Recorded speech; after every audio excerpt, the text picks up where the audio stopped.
কিন্তু একদিন ঠিক দেখা হয়ে গেল। বিভোরের আত্মবিশ্বাসের সাথে বলা ওই কথাটা যেন ধোপেই টিকল না। 18 বছরের সেই রুহি আজ 21 বছরের যুবতী। কেটে গেছে 3টি বছর। ওদের দেখা হওয়াটা নিতান্তই কাকতালীয়ভাবে হলো। বিভোরের খালার বাসায়, তার খালাতো বোন ইভার বিয়েতে। গায়ে হলুদের অনুষ্ঠানে যখন হলদে শাড়ি পরা মানবীটি বারবার সবার নজর কাড়ছিল, পেছন থেকে দেখে বিভোরও বেশ কৌতূহল বোধ করছিল। কিন্তু মানবীটি যখন রাতুলকে হলুদ মাখাতে গেল, সেই হাসি মুখে থাকা মেয়েটিকে দেখে বিভোর চমকে উঠল। বিস্মিত হয়ে কাঠ হয়ে তাকিয়ে রইল। এটা তো রক্তছবা, ওর সেই কিশোরী বউটি, যাকে আজ থেকে 3 বছর আগে বান্ধবীর হাতে তুলে দিয়ে এসেছিল। ডাক্তারি পড়ার বদৌলতে ওকে একটা কোর্সের জন্য দেশ ছেড়ে যেতে হয়েছিল। বিধায় বিভোর ওর কিশোরী বউটিকে ডিভোর্স দিতে পারেনি। এক প্রকার ভুলেই বসেছিল বিভোর। এবারও সচকিত হলো। কোন মুখে দাঁড়াবে রুহির সামনে? কথা দিয়ে কথা রাখেনি বিভোর, ছাড়তে পারেনি ওকে। আচ্ছা, রুহিও কি বিভোরকে ভুলে গিয়েছে? ভাবনার মাঝেই নাসিমা চৌধুরী এসে বিভোরের পাশে দাঁড়ালেন। হাত ঘড়িটাতে চোখ বোলাতে বোলাতে বললেন, 12টা বেজে গিয়েছে, তোমার বাবার ওষুধ খাওয়ার সময় হয়েছে। ও, আমি যাচ্ছি। প্রয়োজন নেই, আমি দিয়ে এসেছি, জাস্ট তোমাকে জানিয়ে রাখলাম। ও, ধন্যবাদ। আমাকে কেমন দেখাচ্ছে আম্মু? হঠাৎ এই প্রশ্ন। না মানে অনেকদিন এসব পরিণীত, তাই অস্বস্তি হচ্ছে। নাসিমা চৌধুরী হেসে বললেন, রাজপুত্রকে সবসময় সুন্দরী লাগে, পাশে রাজকন্যা দরকার। বিভোর মায়ের পাশে বসে থাকে। অনুষ্ঠান মাত্র শুরু হয়েছে 20 মিনিট। আরও রিচুয়ালস এবং ফটোশ্যুট বাকি। বিভোর ওর মায়ের বলা কথাটা ভাবছে। বিদেশে কোর্স করতে গিয়ে ওখানকার একটা মেয়ের প্রেমে পড়েছিল। ইন্ডিয়ান মুসলিম, কিন্তু জন্মসূত্রে সে দেশের নাগরিক। দীর্ঘ 2 বছরের সম্পর্ক ছিল ওদের। একদিন মেয়েটা এসে বলল, আমি সরি বিভোর, তোমার সাথে আমার রিলেশন কন্টিনিউ করতে পারছি না। বিভোর বিস্ময় নিয়ে বলেছিল, কেন? তোমার সাথে আমার যায় না। তুমি কি অন্য কাউকে আমার জায়গাটা দিতে চাচ্ছ? না, আমি আমাদের বিয়ের কথা ভেবে ফেলেছি। সরি টু সে বিভোর, কিন্তু আমার মনে হচ্ছে আমি যদি তোমার সাথে রিলেশন রাখি তাহলে কাউকে ঠকানো হবে। মানে? আমি জানি না বিভোর, কিন্তু আমার এটাই মনে হচ্ছে। আমি শান্ত হতে পারছি না, তাই অতি দ্রুত এটাকে এখানেই ভেঙে দিতে চাইছি। তুমি আমাকে ভালোবাসো না? ভালোবাসি, কিন্তু একটা অপরাধ বোধ কাজ করছে, যেটা আমি বুঝতে পারছি না। দুঃখিত। মেয়েটা চলে গিয়ে বিভোরের জীবনটাও উল্টে পাল্টে দিয়েছিল। অনেকদিন মেয়েটার জন্য ও অস্বাভাবিক ছিল। দুজনই একই ইনস্টিটিউটে কাজ করত, কিন্তু কথা হতো না। এটা ওকে প্রচন্ড কষ্ট দিত, কিন্তু সময়ের সাথে কাটিয়ে উঠেছে বিভোর। এখনো মাঝে মধ্যে ওর কথা মনে হয়, তখন নিঃশ্বাস বন্ধ হয়ে আসে।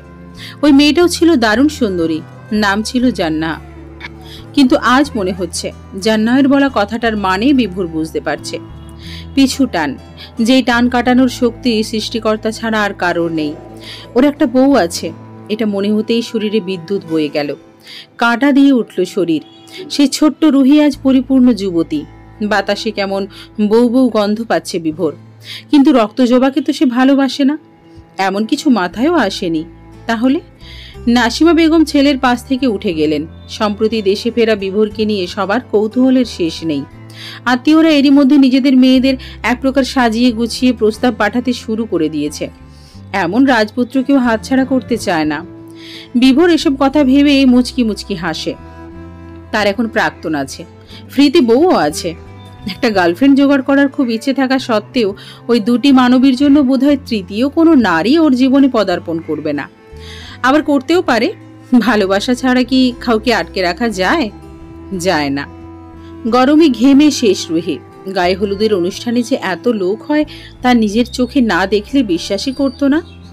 ইভার কানের কাছে ফিসফিস করে বলল, আপু, তোমাদের এত স্বজন কেন? আমি তো অতি কষ্টে আর গরমে জর্জরিত হয়ে যাচ্ছি। ইভা হেসে বলল, বোনের বিয়ে দিতে চাস? একটু খেসারত তো দিতেই হবে। তোকে কিন্তু আজকে অপসরা লাগছে।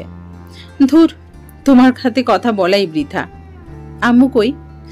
বল না আমাকে 1 গ্লাস পানি দিতে। বড় মাকে ডাকার দরকার কি? আমি এনে দেব। এত ভারী সাজগোজ করেছিস, আবার বুয়াগিরিও করবি? পার্লারের টাকাটার কোনো দামই দিচ্ছিস না দেখি। দেখো আমি একদম ন্যাচারাল সুন্দরী। জানি তুমি কেমন ন্যাচারাল বান্দরী। ইভার সাথে খুনসুটি করে রুহি পা বাড়ায় নিচে। সিঁড়ি দিয়ে অতি সাবধানে নামছে, কারণ শাড়ি সামলানোর অভিজ্ঞতা ওর প্রায় নেই বললেই চলে। নিচতলায় কেউ নেই, অনুষ্ঠান হচ্ছে ছাদে। রুহি ডাইনিং থেকে পানি নিয়ে ছাদের সিঁড়িতে পা দিতেই পেছন থেকে ভেসে এলো অতি পরিচিত কিন্তু নিতান্তই অপরিচিত একটি পুরুষালী কণ্ঠ। কেমন আছো? বুক কেঁপে উঠল রুহির। পেছনে ফিরে তাকানোর সাহস বা ইচ্ছে কোনোটাই ওর নেই।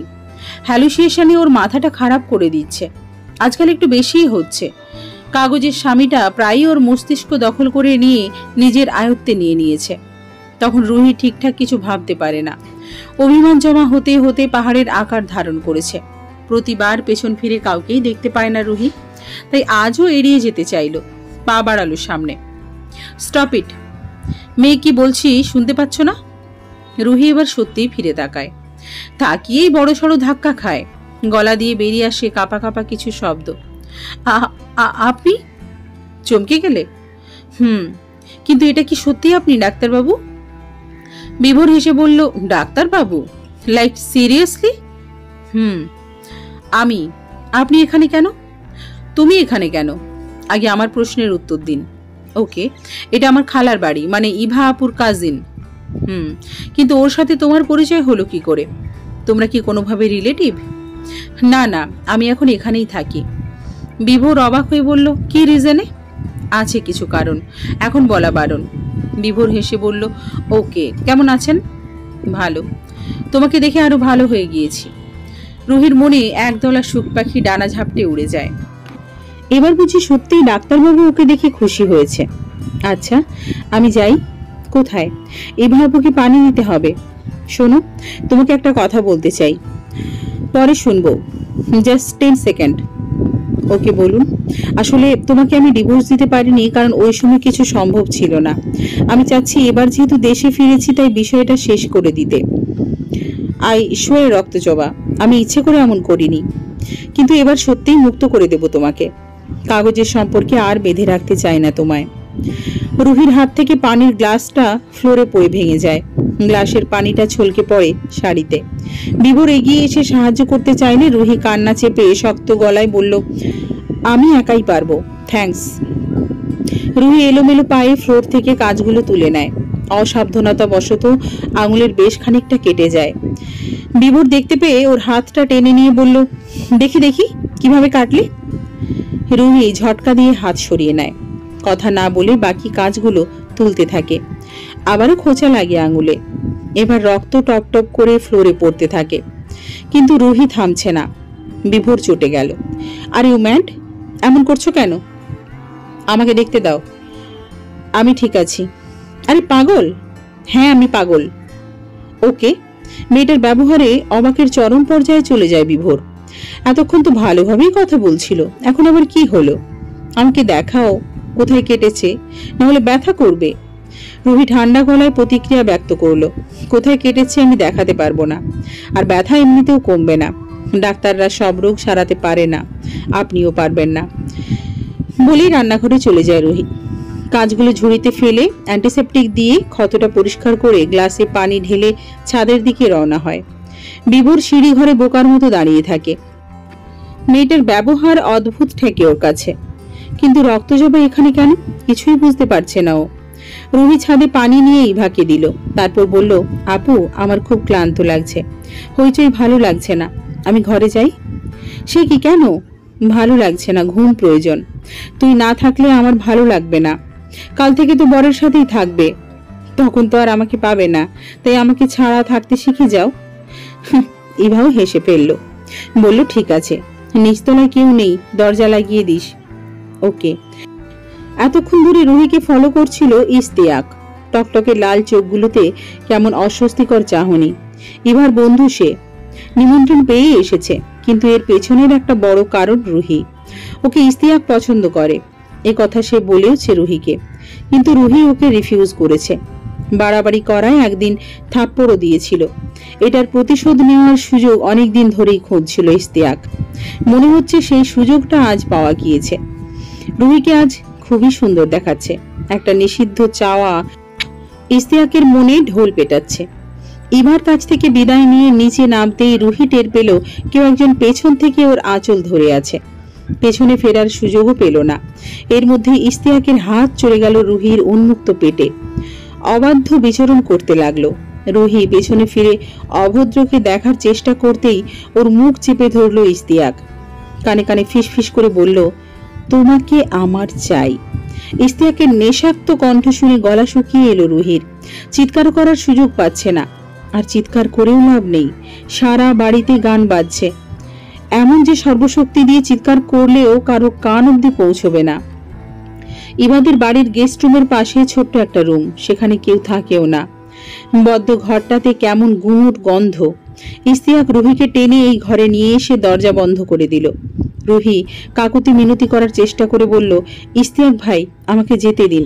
অন্যদিন হলে দিতাম, কিন্তু তোমাকে আজ যা মোহনীয় লাগছে ছাড়া সম্ভব নয়। আমি কিন্তু চিৎকার করব, খেয়েও শুনতে পাবে না। আপনি কিন্তু এখান থেকে পালাতে পারবেন না। আমি সবাইকে সব বলে দেব। নো প্রবলেম, সবাই আসুক দেখুক, তবু আজ তোমায় ছাড়ছি না সুন্দরী। বলেই রুহির হাতের পিঠে তপ্ত চুমু খেলো ইশতিয়াক। রুহি কেঁদে দিল। লোকটাকে সরানোর চেষ্টা করছে কিন্তু পারছে না। রুহির গলায় ঠোঁট বসালো ইশতিয়াক। সব বুঝি শেষ হয়ে গেল। অপমানের হাত থেকে কেউ আর বাঁচাতে পারল না রুহি নামক অভাগী মেয়েটাকে। বিভোর অনেকক্ষণ ধরে রুহিকে খুঁজছে, হাতে তুলোর প্যাকেট, কিন্তু অনেকক্ষণ ধরে কোথাও দেখতে না পেয়ে নিচতলায় নেমে এলো, কিন্তু কোথাও নেই। খুঁজতে খুঁজতে হঠাৎ স্টোর রুম থেকে একটা স্টিলের কিছু পড়ার শব্দ কানে এলো। বিভোর কি হয়েছে দেখার জন্য ওখানে গেল। দরজাটা অল্প খোলা, মনে হচ্ছে যে ভেতরে যে আছে সে তাড়াহুড়োই লক করতে ভুলে গিয়েছে। রুহিও হতে পারে ভেবে বিভোর দরজাটা ঠাস করে খুলে দিল, আর অবাক হয়ে দেখলো একটা লোক রুহির সাথে ধস্তাধস্তি করছে। বিভোরের চোয়াল শক্ত হয়ে এলো। দুহাত মুষ্টিবদ্ধ করে এগিয়ে গিয়ে ইশতিয়াকের পিঠ বরাবর ঘুষি মারতেই ব্যথায় কোকিয়ে উঠল। এতক্ষণ খেয়ালই করেনি বিভোর এসেছে। ইশতিয়াককে চিৎকার করতে শুনে রুহির হুঁশ এলো। ধাক্কা দিয়ে দূরে ফেলে দিল। তারপর দু হাতে মুখ ঢেকে কাঁদতে লাগলো। বিভোর রেগে বোম হয়ে আছে। ইশতিয়াককে ফ্লোর থেকে তুলে কলারে চেপে ধরে চিৎকার করে বলল, তুই কোন সাহসে একটা মেয়ের সাথে এরকম করিস? ইশতিয়াক ভয়ে চুপসে গেল। ওই সময় বড় মুখ করে রুহিকে বললেও এখন বুঝতে পারছে ও কতটা বিপদে পড়ে গেছে। সবাই জানতে পারলে ওর অবস্থা খারাপ করে দেবে। ও জানে রুহিকে সবাই কতটা আগলে রাখে। প্ল্যানটা ফ্লপ হয়েছে বুঝতে পেরে ও বিভোরকে ধাক্কা মেরে পালাতে চাইল, কিন্তু পেছন থেকে বিভোর ওকে ধরে গলা চেপে ধরল। হিংস্র গলায় বলল, তুই যে চোখ দিয়ে ওর দিকে তাকিয়েছিস সেই চোখ আমি তুলে নেব। উপায় না পেয়ে ইশতিয়াক হিংস্র স্বরে বলল, ছাড় আমাকে। কখনোই না। বিভোরের সাথে ধস্তাধস্তি শুরু হলো ইশতিয়াকের। বিভোর ওর পেট বরাবর একটা ঘুষি দিয়ে দুহাতে ঝাপটে ধরল পেছন থেকে। ইশতিয়াক নিজেকে ছাড়াতে পারছিল না। বিভোরের গায়ের শক্তির সাথে কখনোই পেরে উঠবে না ও। বুঝতে পেরে একটু থেমে আবারও নিজেকে ছাড়াতে বলে উঠল, আমাকে ছাড়ো বলছি, ভালো হবে না কিন্তু। এসব করার আগে মনে ছিল না, এখন কেন ছাড়তে বলছিস বাস্টার্ড? বিভোরের মুখে গালিগালাজ শুনে কেঁপে উঠল রুহি। জোরে শব্দ করে কেঁদে দিল। বিভোর পেছনে ফিরে ওকে দেখার চেষ্টা করতেই ইশতিয়াকের গলা থেকে ওর হাতটা আলগা হয়ে গেল, আর এই সুযোগ কাজে লাগিয়ে বিভোরকে ধাক্কা দিয়ে সরিয়ে দরজা খুলে পালিয়ে গেল ইশতিয়াক। ধাক্কা খেয়ে টাল সামলাতে না পেরে বিভোর হুমড়ি খেয়ে পড়ল রুহির উপর। আচমকা রুহি গ্রিলের সাথে বাড়ি খেয়ে কোকিয়ে উঠল। বিভোর দ্রুত উঠে পড়ল। নিজেকে সামলিয়ে ব্যস্ত গলায় বলল, লাগেনি তো তোমার? বেশি লেগেছে? দাঁড়াও, আমাকে দেখতে দাও। রুহি ঝটকা দিয়ে ওর হাত সরিয়ে দিয়ে বলল, দেখার দরকার নেই। বিভোর অবাক হয়ে বলল, মানে কি? মানে কিছু না। লোকটা এরকম করার চেষ্টা করছিল কেন তোমার সাথে? রাগে দুঃখে রুহি বলল, আমি খারাপ মেয়ে তাই? এরকম বলছো কেন? আমার ইচ্ছা। বিভোর রাগী গলায় ফুঁসতে ফুঁসতে বলল, পালিয়ে গেল আজকে, ওর কলিজা কেটে নিতাম যদি এখানে থাকতো। রুহি ওর কথার জবাব দিল না। কাঠ হয়ে বসে রইল, কাঁদছে।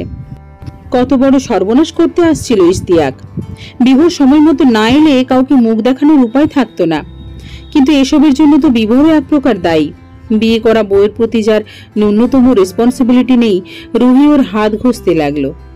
ওই নোংরা লোকটার ছোঁয়া মুছে ফেলতে চাইছে। এই দৃশ্য দেখে বিভোর এক প্রকার জোর করে স্টোর রুম থেকে ওকে অন্য একটা রুমে নিয়ে গেল, কিন্তু রুহি উল্টো হেঁটে নিজের ঘরে চলে গেল। দরজা আটকে দিতে চাইলে বিভোর জোর করে ঢুকে পড়ল। রুহির এরকম ব্যবহারেও প্রচন্ড রেগে গেলেও চুপচাপ রইল। একটা মেয়ে, তার উপর ওর বউ বলে কথা, ওকে ইগনোর করছে, সেটা ভয়ঙ্কর ব্যাপার। রুহি চট করে ওয়াশরুমে ঢুকে পড়ল। শাওয়ার ছেড়ে দিতে ভিজতে লাগলো। কাঁদতে কাঁদতে চোখ মুখ রক্তবর্ণ আকার ধারণ করেছে। বিভোরের কথা মনে হতেই বুক থেকে একটা আর্তনাদ বেরিয়ে এলো।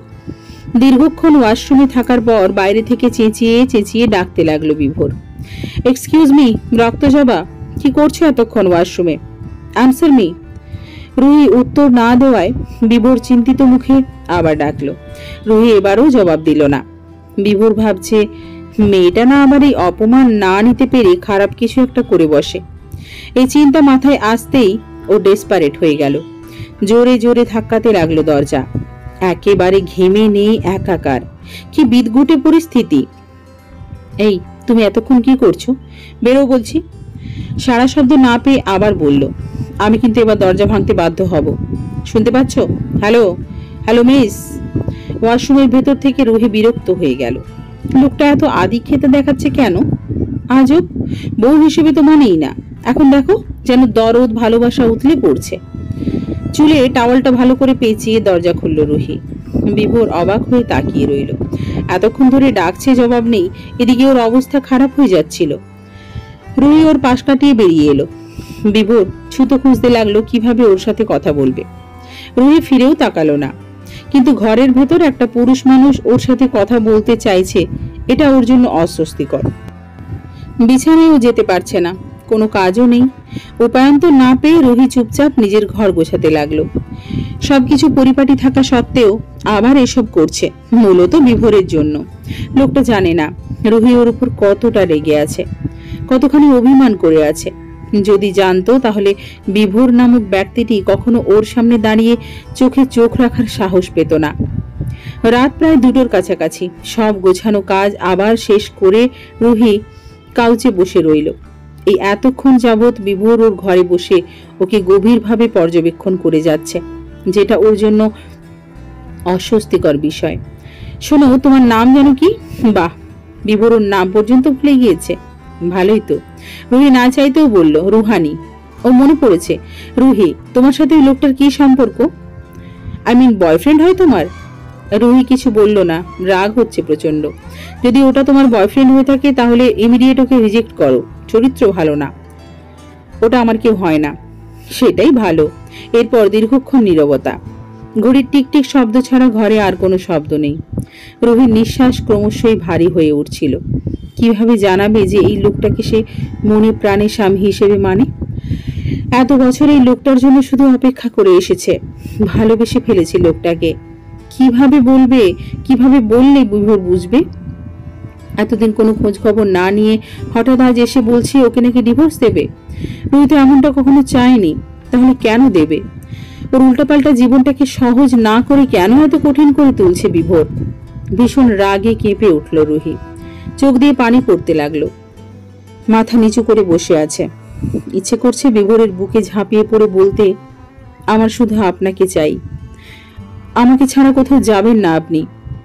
কিন্তু চাইলেই তো সবকিছু বলা যায় না। কেমন আনইজি ফিল করে রুহি। তার চেয়ে বড় কথা, বিভোর ওকে ফিরিয়ে দিলে রুহি এবার মরেই যাবে। সামনে বসে থাকা লোকটা কেউ হারাতে চায় না। এতদিন দূরে ছিল, কাছে পেয়ে হারানোটা কতটা যন্ত্রণার সেটা রুহির চেয়ে ভালো আর কে জানবে। বিভোর শুধু ওর কাগজের বউটিকে পরখ করে যাচ্ছিল। মেয়েটির সাথে কতটা বিশ্রী ঘটনা ঘটতে যাচ্ছিল। ছি, এমন হলে বিভোর নিজেকে কোনোদিন ক্ষমা করতে পারতো না। নিজের দায়িত্বে নিয়ে এসেছিল মেয়েটিকে, কিন্তু একজনের কাছে দায়িত্ব শিফট করে আর কোনো খোঁজ খবর রাখেনি মেয়েটার। এই অপরাধ বোধ কাজ করছে ওর মনে। রুহির কপালের কাছে রক্ত জমাট বেঁধে ফুলে গেল, কিন্তু ও চুপচাপ ব্যথা সহ্য করে গুম হয়ে বসে আছে। টু শব্দটিও করছে না। বিভোর এরকম দেখে তাড়াহুড়ো করে ফ্রিজ খুলে বরফ নিয়ে এলো। একটা আইস ব্যাগে সেগুলো রেখে রুহির কপালে ছোঁয়াতেই রুহি প্রচন্ড ক্ষেপে গেল। এসব আদিক্ষেতা দেখানোর মানেটা কি? কেন এরকম কেয়ার দেখাচ্ছে? ওর পিছু লেগে আছে কেন? সহ্য হচ্ছে না ওর। রুহি একদম সহ্য করতে পারছে না বিভোরকে। যদি ওকে মেনে নিত, স্ত্রীর অধিকার দিত, তাহলে রুহি ওর এসব কেয়ারনেস মেনে নিত। কিন্তু এখন কোনোভাবেই না। No, never. রুহি কাঁদতে কাঁদতে চিৎকার করে বলল, আপনার জন্য সব হচ্ছে। আপনি আমার জীবনটা শেষ করে দিয়েছেন। আপনার এসব শো কল্ড কেয়ার আমাকে দেখাবেন না। আমার বিরক্ত লাগছে আপনাকে। আমি কখনো আপনাকে ক্ষমা করব না। বিভোর রুহির কথা শুনে অবাকের চরম সীমানায় পৌঁছে গেল। মুখ দিয়ে কথা আসছে না। রুহি ওকে ঠেলে বের করে দিল ঘর থেকে। ঠাস করে দরজা বন্ধ করে সোফায় বসে পড়ল। মাথা ধরে আছে রুহির। কান্নাকাটি বন্ধ করে একটা মাথা ব্যথার ঔষধ খেয়ে শুয়ে পড়ল। বিভোরের মুখের উপর উচিত কথাটা বলতে পেরে ভেতরে ভেতরে একটা শান্তির ভাব আসছে। এত দরদ দেখানোর কোনোই রাইট নেই ডাক্তারবাবুর। তোকে যে লোকটা ছেড়ে চলে যেতে চায়, তাকে তুই পাত্তা দিবি না। বুঝুক কেমন লাগে। Just ignore Ruhi, ignore. এদিকে রুহির কাণ্ড কারখানা দেখে হতভম্ব হয়ে দরজার বাইরে দাঁড়িয়ে আছে বিভোর। মেয়েটা ওকে বের করে দিল? হাউ, ওই পুচকি মেয়েটাকে ও নিজে শহরে নিয়ে এসেছে, আর ওর ওপরেই চিৎকার করছে ও। আজব তো। দরজায় টোকা দিতে গিয়েও থেমে গেল। হলুদের অনুষ্ঠানে যোগ দিতে ইচ্ছে করছে না। মেয়েটার আচরণ ওকে ভাবাচ্ছে, বেশ ভাবাচ্ছে। নাসিমা চৌধুরীকে ফোন করে বলল বিভোর, হ্যালো আম্মু। কে? আমি বিভোর। হ্যাঁ বল, তুই কোথায়? কোত্থেকে ফোন করছিস? নিচ থেকে। নিচ থেকে মানে বাসায় চলে গিয়েছিস নাকি? আরে না আম্মু, আমি নিচতলায় আছি। ও, কি করিস সেখানে? আমার ঘুম পাচ্ছে, ওপরে আর যাচ্ছি না। তোমাকে জানাতেই ফোন দিলাম। কোনো প্রবলেম হচ্ছে নাকি? না, এমনি। এনজয় করো তোমরা। আচ্ছা। বিভোর ফোন রেখে দিল। চোখগুলো জ্বালা করছে। রুহির নখের আঁচড় ওর হাতে ঢুকে গিয়েছে। স্পষ্ট বোঝা যাচ্ছে দাগগুলো। মেয়েটা কি সাইকো? আজব, হুট করে কেমন অদ্ভুত ব্যবহার করছে ওর সাথে। বিভোর ঘরে এসে ফ্রেশ হয়ে কাপড় পাল্টে মোবাইল স্ক্রল করলো। ওখানে করার মতো কিছু না পেয়ে বিরক্ত হয়ে ফোন রেখে দিল।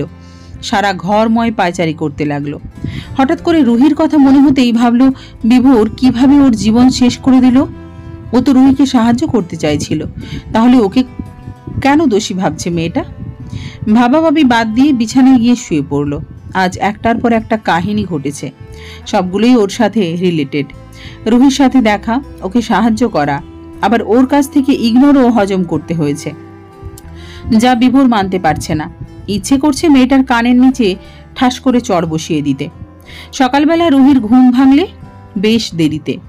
আর মোড়া ভেঙে উঠে বসতেই মনে পড়ল আজ ইভার বিয়ে। বাড়িতে অনেক কাজ আছে, বড় মাকে সাহায্য করতে হবে। একা মানুষ পারবে না। বিভোরের খালা হন নাদিয়া ইসলাম। এক মেয়ে ইভাই তার সব। স্বামী গত হয়েছেন বছর 2 হতে চলল। এখন এই সংসারে যোগ দিয়েছে রুহি। তিনজনের জীবন খুব ভালো করেই চলে যাচ্ছে। যাই হোক, রুহি তাড়াতাড়ি ফ্রেশ হয়ে বাইরে গেল। হাতের কাজগুলো শেষ করে ছাদের গাছগুলোতে পানি দেওয়ার উদ্দেশ্যে চলে গেল।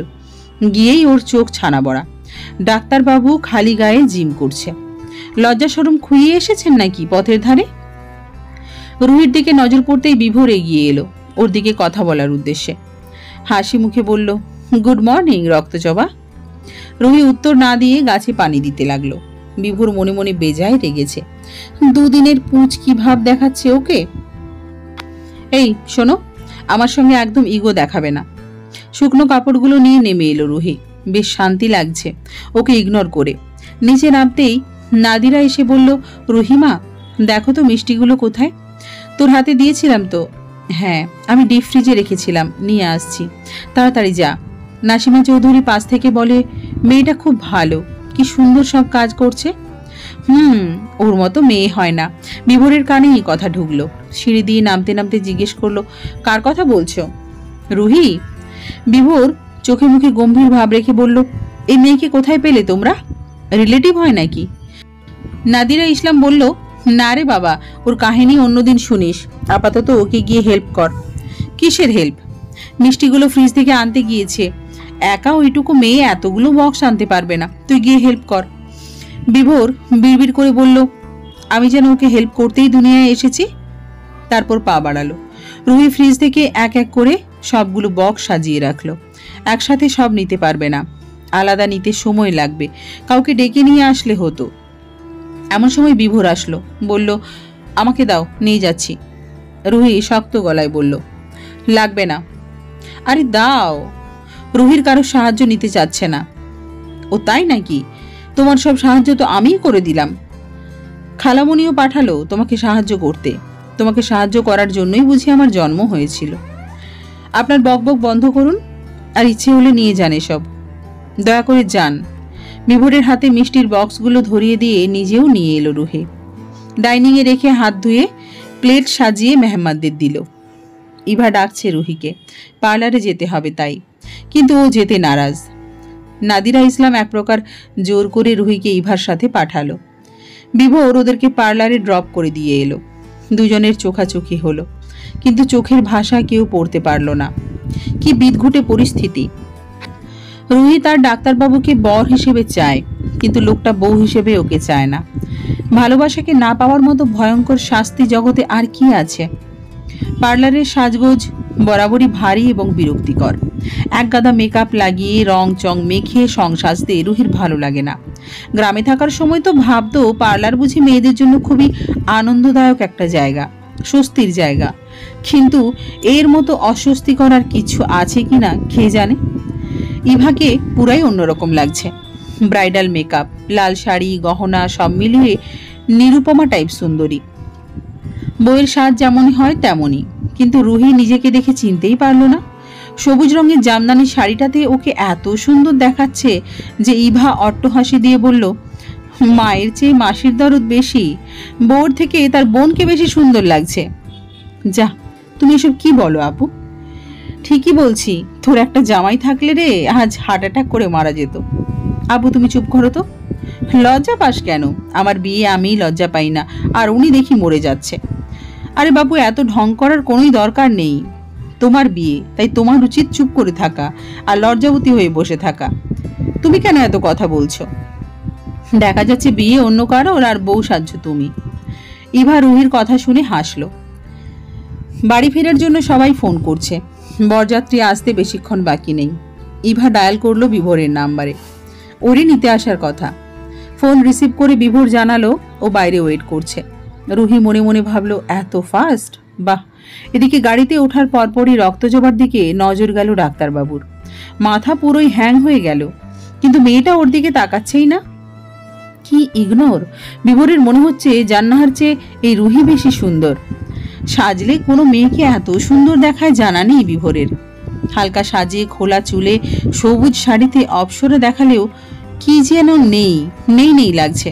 রুহির দিক থেকে চোখ ফেরাতে পারছে না বিভোর। এই প্রথম মনে হচ্ছে রুহি যদি ওর সত্যিকারের বউ হতো তাহলে জড়িয়ে ধরে ফটাফট চুমু খেয়ে নিত, কিন্তু মেয়েটা তো সত্যিই ওর বউ। পেছনের সিটে বসে লুকিং গ্লাসে বারবার চোখ যাচ্ছে রুহির। মনে হচ্ছে শয়তান বরটা ওকে দেখছে, কিন্তু একবারও ধরতে পারল না রুহি। জানালা খুলে বাইরে দৃষ্টি গেল। এই ঢাকা শহর বড়ই বিরক্তিকর। ধুলো বালি, মানুষজন গিজগিজ করছে। রুহির এসব ভিড়ভাড়টা একদম পছন্দ নয়। পাশ থেকে ইভা বলল, রুহি আয় সেলফি নি। রুহি হাসি মুখে পোজ দিল। বেশ কয়েকটা সেলফি নেওয়ার পরে বিভোর গমগমে স্বরে বলল, গাড়ি কি সেলফি তোলার জায়গা? চুপ করে বস তোরা। বকছিস কেন ভাইয়া? আমার আজ বিয়ে, যেখানে খুশি ছবি তুলতে পারবো। বেহায়া বউ তুই, কোথায় লজ্জা মুখ নিয়ে বসে থাকবি তা না, বকবক করে মাথা খাচ্ছিস। রাবিশ, তুই রাবিশ, তোর বউ রাবিশ। বিভোর বিষম খেলো। আর চোখে রুহির দিকে তাকিয়ে দেখলো ও ইভার দিকে হাঁ করে তাকিয়ে আছে। বিভোর হেসে ফেললো। ইভাও হাসলো, বলল, তা তোর গার্লফ্রেন্ডের খবর কি? রুহির মনে হলো ওর কানে কেউ বিষ ঢেলে দিয়েছে। এই ডাক্তারের আবার গার্লফ্রেন্ডও আছে?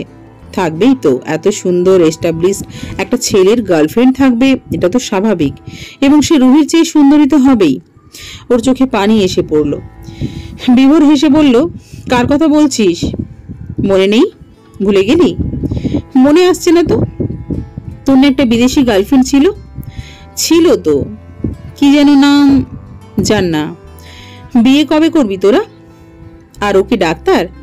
লুকিং গ্লাসে বিভোর এক নজর রুহিকে দেখে স্টিয়ারিং ঘুরিয়ে বলল, ব্রেকআপ হয়েছে।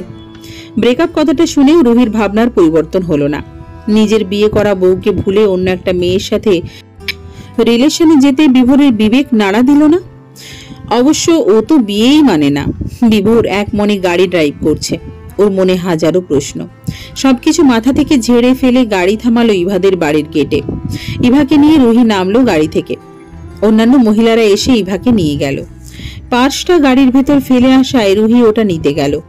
বেরোবার সময় আঁচল আটকে গেল গাড়ির লকে। স্টপ, টেনো না, আমি ছাড়িয়ে দিচ্ছি। গা জ্বলে গেল রুহির। ডাক্তারের আদিক্ষেতা সহ্য করার মতো নয়। ওর মুখও দেখতে চায় না রুহি। রুহির আঁচলে হাত দিতে গেলে ও সরে গেল। বিভোর ভুরু কুচকে বলল, প্রবলেম কি তোমার? ঠিকঠাক দাঁড়াতে পারো না? পারি না। আপনি আমার পোশাকে হাত দেবেন না। মানে কি? পরপুরুষ হয়ে কেন আমার পোশাকে হাত দেবেন? যান না এখান থেকে। ধাক্কা খেল বিভোর। রুহি নিজেই ছাড়ানোর চেষ্টা করলো। সুতো আটকে গিয়ে ফেসে গেল পুরো নকশাটা। রাগের চোটে একটানে শাড়ি ছাড়িয়ে ফেলল রুহি। কিছুটা ছিঁড়েও গিয়েছে। বিভোর বলল, আমি ছাড়িয়ে দিলে সমস্যাটা কি হতো? বলতে বাধ্য নই। অবভিয়াসলি বাধ্য। কেন বাধ্য? কিসের বাধ্য? আমি আপনার কে? কিছু হই? কিচ্ছু না। তাহলে কেন আমি বাধ্য? বিভোর রেগে গেল। মুখে মুখে তর্ক সেদিনের কুঁচকির। কড়া গলায় বলল, আমার বিয়ে করা বউ হয়। রুহি তার ছেলের হাসি এসে বলল, আমি আপনার বউ? কখন আর কিভাবে বিয়ে হলো আমাদের? ভুলে গেলে? কিছু জানো না এমন ভাব করছো? কিচ্ছু জানি না। আমার জীবনে আপনার কোনো জায়গা নেই। আপনি না আমাকে ছেড়ে দেবেন? তাহলে দিন আর শান্তিতে থাকুন। অযথা এই বোঝা মেয়েটাকে সাহায্য করতে যাবেন কেন আপনি? রুহি এই কথা বলে রাগে ফুঁসতে ফুঁসতে চলে গেল। বিভোরও রেগে আছে। মেয়েটাকে সাহায্য করতে যাওয়াটাই ওর ভুল হয়েছে। বাড়ির ভেতর ঢুকতে যাবে তখনই মোবাইল বেজে উঠল। পাঞ্জাবির পকেট থেকে সেলফোন বের করে দেখলো হসপিটাল থেকে ফোন আসছে। হ্যালো মিতু। জি স্যার। এমার্জেন্সি একটা সার্জারি করতে হবে।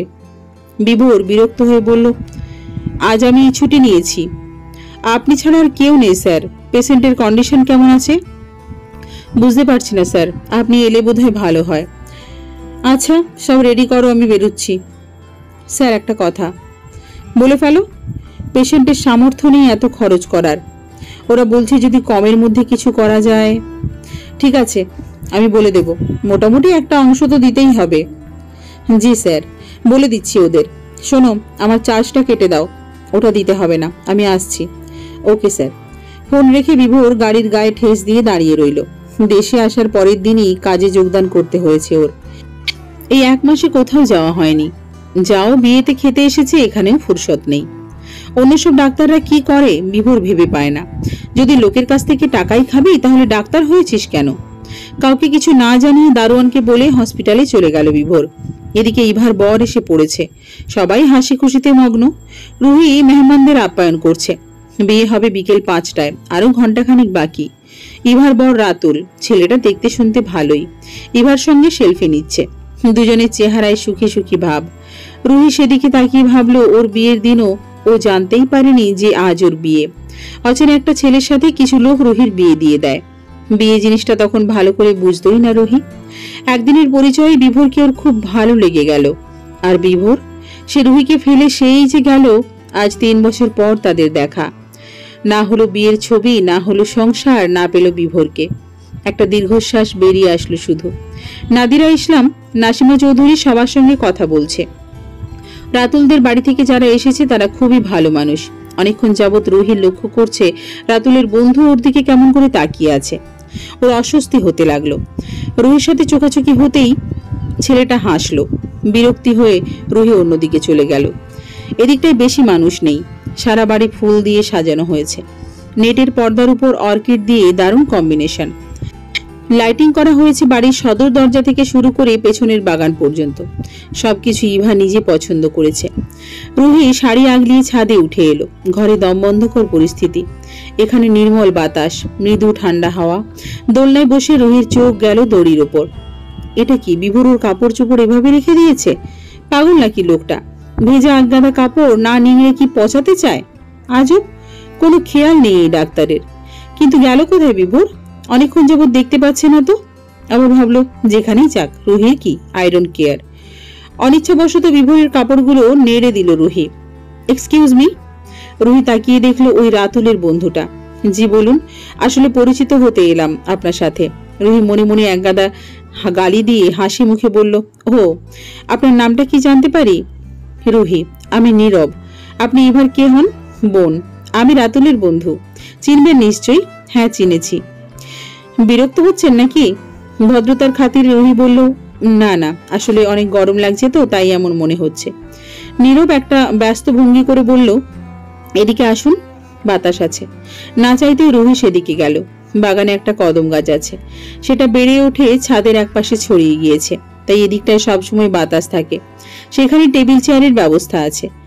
বর্ষাকালে গাছটাতে অনেক কদম ধরে। তখন ইভা, রুহি, নাদিরা ইসলাম মিলে এখানে বসে চা খায় আর কদম ফুলের সুঘ্রাণ নেয়। বিভোর হসপিটাল থেকে ফিরেছে। ওটি শেষ করতেই ঘন্টা দেড়েক লেগেছে। ক্লান্ত ভঙ্গিতে এক পল্টন মেহমান থেকে মাকে খুঁজে নিয়ে বলল, একটু স্পেস কোথায় পাবো?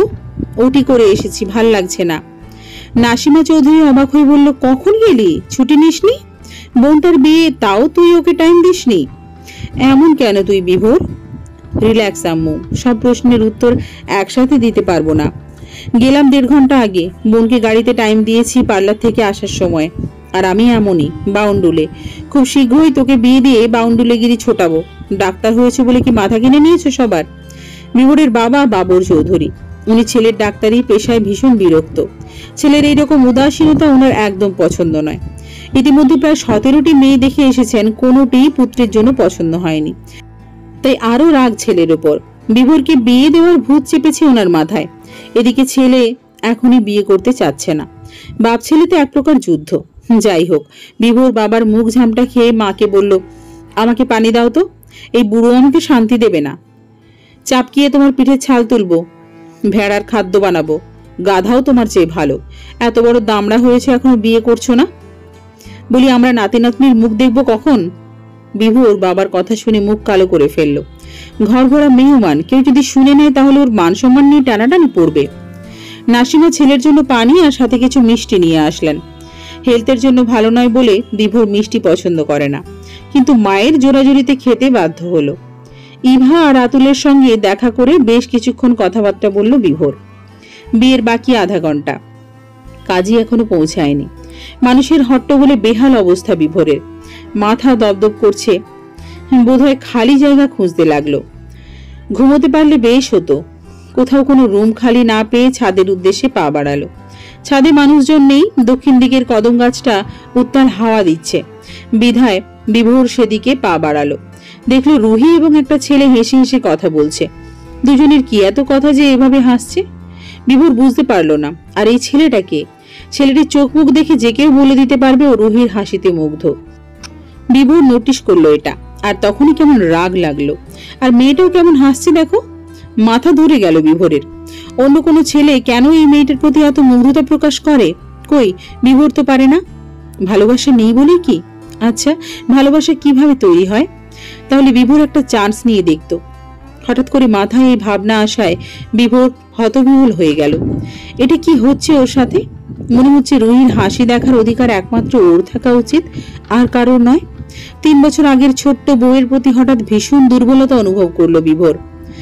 বিভোরকে সবার আগে দেখতে পেল নীরব।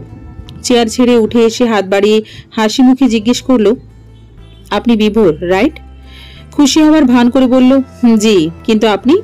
আমি রাতুলের বন্ধু। ও, আমাকে চিনলেন কি করে? ছবিতে দেখেছি, ইভা আপনার অনেক গল্প শেয়ার করেছে, তাই চিনতে অসুবিধে হয়নি। ও, আপনি ওকে চেনেন? বিভোর রুহির দিকে ইশারা করলো। নীরব বলল, না, পরিচিত হলাম এখনই, ইভার বোন। বিভোর মনে মনে ভাবে, 2 মিনিটের দেখায় কেউ কারোর সাথে কিভাবে হাসাহাসি করতে পারে, যেন কতদিনের পরিচয়। রুহি ওদেরকে দেখছে। বিভোরকে দেখে চোখ নাবিয়ে নিল। অতি দ্রুত ছাদ থেকে নেমে এলো। আসার সময় শাড়িতে পা বেঁধে পড়ে যেতে গিয়েছিল। সেই সময় নীরব এসে রুহিকে ধরলো।